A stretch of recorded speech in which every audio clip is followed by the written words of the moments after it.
Hi guys, good morning. You're welcome to Frankly Speaking with Glory. My name is Glory Elijah, as you already know, and you're welcome to this amazing family. So guys, for those of you who have been waiting for justice to be served in Biggie's house, wait no more, because justice was surely served to all extents last night in Biggie's house. So remember, Biggie had been telling the housemates that issues will be addressed regarding rules infringements in the house. So it happened yesterday after the live nomination challenge, like an hour or so later. So this is what happened. Biggie summoned all the housemates to gather in the lounge, and then he played different clips for them to see them, display their madness. Right. So the first video that Biggie played was the altercation between Mike and TACHA, which TACHA did most of the altercations. That was the night of the after party, and the after the Saturday night party, when Mike mistakenly spilled something on some of the housemates, and TACHA took it up really, really aggressively. And I remember when TACHA was Mike was trying to talk to TACHA, and TACHA shoved him. So that was the first video that Biggie played. And guys, something interesting happened, guys. While TACHA and Mike were busy going at each other, or TACHA was going at Mike, Khafi and Gedoni were seriously seen from the mirror kissing like erotically, passionately, like mad. Gedoni was tying a towel. It was quite funny because the housemates had a field evening laughing so hard. So that was the first video, and then the second video was TACHA attacking fraud verbally, shouting at fraud, insulting fraud. That was because Shay and fraud were having an altercation. Shay had said his piece and went into the house, and then TACHA took it up and was yelling at fraud and insulting fraud. So that was the second video. For the first video, the one between Mike and TACHA, I remember that day that I did a review on that, and I kept on insisting that TACHA needed to receive a strike. I used different social media platforms that I had to also push for that motion, because I felt like Mike did not deserve that level of degradation that TACHA gave him that day. So the third video that Biggie played to the housemate was the video where Mercy broke the Oppo phone. Now, if you could remember that day, it was also a Saturday night party. And guys, remember, most of this madness happens every Saturday night party. Like, it's always the after party that is always filled with madness. So guys, Mercy broke the Oppo phone, but unfortunately, viewers did not see that part where she broke the video, because there was an advert that went off at that point during the party. So Biggie showed the housemates the videos, and we saw how it happened. So Biggie called on TACHA and Mercy to stand, and then he warned both of them. He warned Mercy that destruction of Biggie's property in the house was not allowed. It's against the rules of the house and the game, and if such were to happen again, that housemate will face immediate disqualification. And then for TACHA, it warns TACHA against the use of abusive or violent language against another housemate, that it was not allowed in the house. So that was a warning. And then the fourth video that Biggie, guys, let me not even rush self. See, in that Mercy's video, guys, it was so funny, because we were able to watch the discussion, the conversation between a drunken Mercy, or a tipsy Mercy, and a tipsy Ike. These two people are so crazy. Like, they looked like Cardi B and Offset, according to Shay's description. Like, both of them were planning on that we're going to run Gedoni down. And according to Mercy was like, if she was disqualified or evicted the next day, that in 5 seconds we're gonna run him down, we're gonna run this shit on him. guys, you see, those people, they are the ultimate Bonnie and Clyde, like their own kind of relationship. It's like two criminals that loves each other so much, and they're ready to go to any extent. And that night, guys, if you remember quite all right, Ike was ready to receive another strike on Mercy's behalf, just to beat the hell out of Gedoni. It was so funny, guys. It was so funny. So the fourth video that Biggie showed the housemates was the video, the situation between Joe and TACHA. So all the housemates were able to see clearly what happened that day. So after the video, Biggie called on Joe and TACHA to stand, and then he warned Joe against provocation, and he clearly told Joe that provocation is against the rules of the house. So he provoked TACHA, and that was unacceptable. And he also warned TACHA against violence, that for in the house, violence could be even throwing as little as a tissue at another housemate in anger. So the fact that TACHA hit Joe with a duvet was violent, you know. So Biggie gave each of them a strike. So TACHA got a strike, Joe got a strike. And then the last video that Biggie showed to the housemates was the video between the altercation between Sheyi and Ike. So Sheyi was busy insulting Ike in Yoruba, swearing or cursing at him, and then Ike was like, fuck that ice cream, my nigga, fuck that ice cream, my nigga, fuck that ice cream, my nigga. You know, the guy was crazy. Like, he was already getting up, and nobody knew what was gonna happen that night. And guys, it was so hilarious because Ike was drunk, he was angry as fuck. And that, guys, if you remember that episode that day, I did a video on that. I'm gonna try and look for the video to link it in the description box. That night, I think the housemates took Shay's ice cream, and then that was the night that Mercy took some of the meat that Shay was dicing in the kitchen, and then Shay was upset with her, and then she went to go and tell Ike, and that was Ike was angry. So Shay was like, oh, so you went to go and report me to Ike, right? When you do something that you cannot take from anybody, you did it to me, you know. So that was what happened on that particular day. So Jude was really shouting, fuck that ice cream, my nigga, and it was almost getting up to go and sort of probably threaten Shay or attack Shay. But then the person that actually saved the day was Fraud. Fraud was tying towel, guys. And as Fraud was trying to drag Ike, you know, he fell on the floor. Oh my god, he fell on the floor, and as he was dragging Ike like this with his two hands, Ike was going, he was on the floor dragging Ike's legs. Like, guys, it was so funny.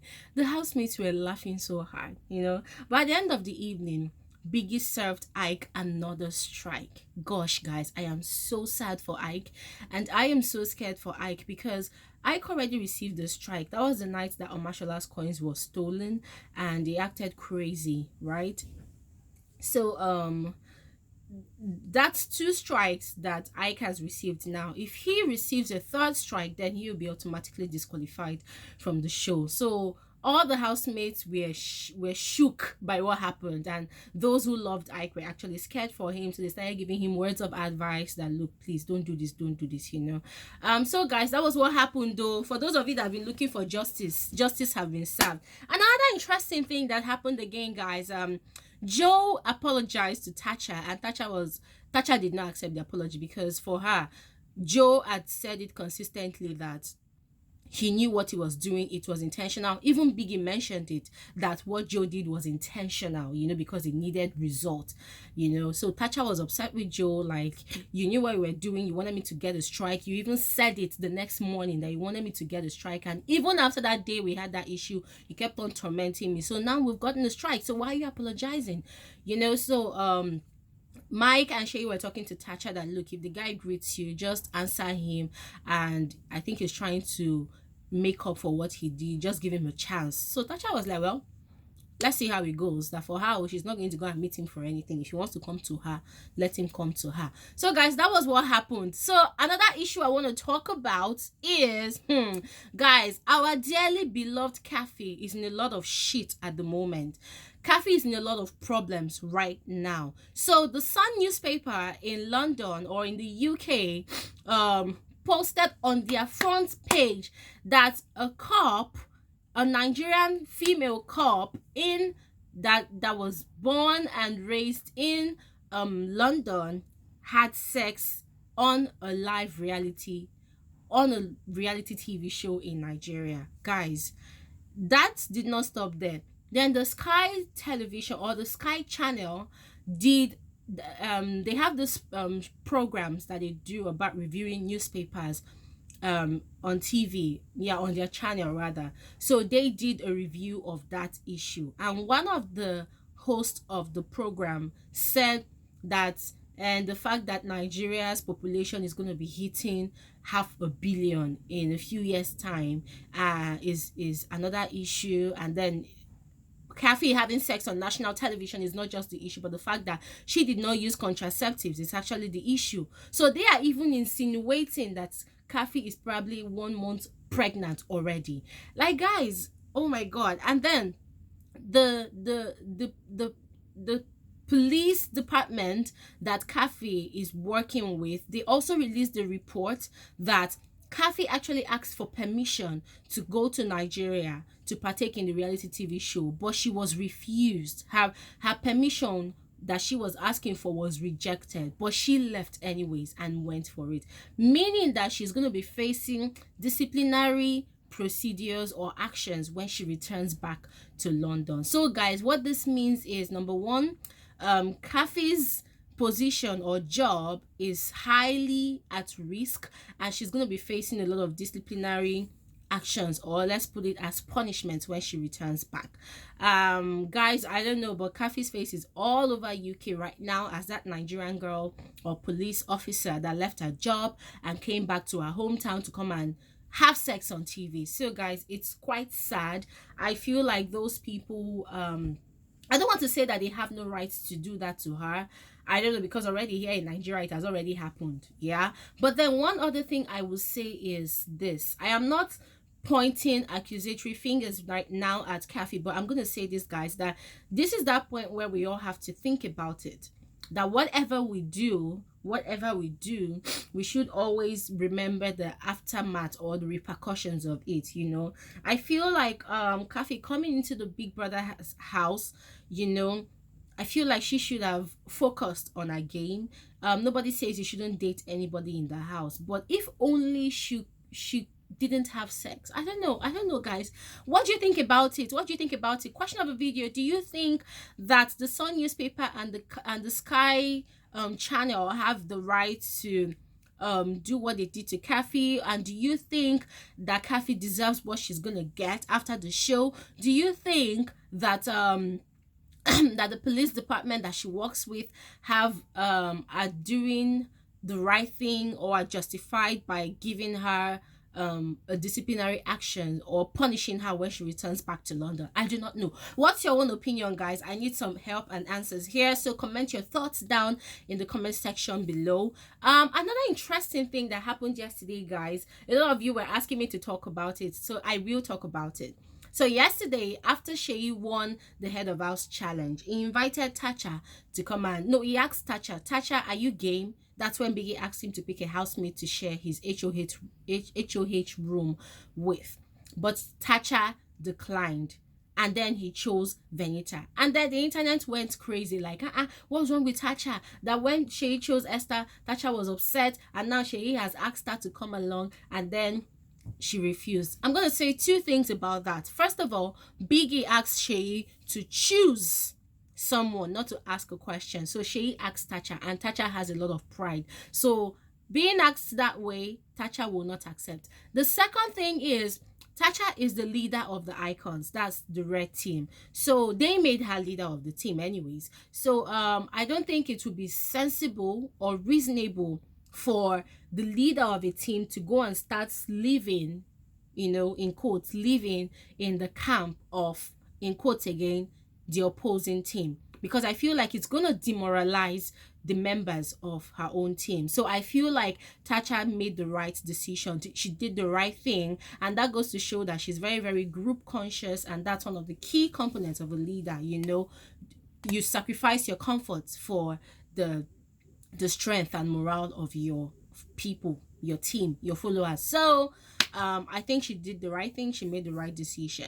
And also another thing that you guys have been on my neck want me to talk about. You guys have been saying that on Saturday night, Ike and Mercy had sex. Guys, they did not have sex. Read my lips. They did not have sex. No. What they did was dry grinding. Mercy was wearing a onesie, right? And then she was on top of Ike, you know, grinding him. And then it was obvious that after the grinding, she fell on the bed, and we could see that her clothes were not even off, right? I watched the video.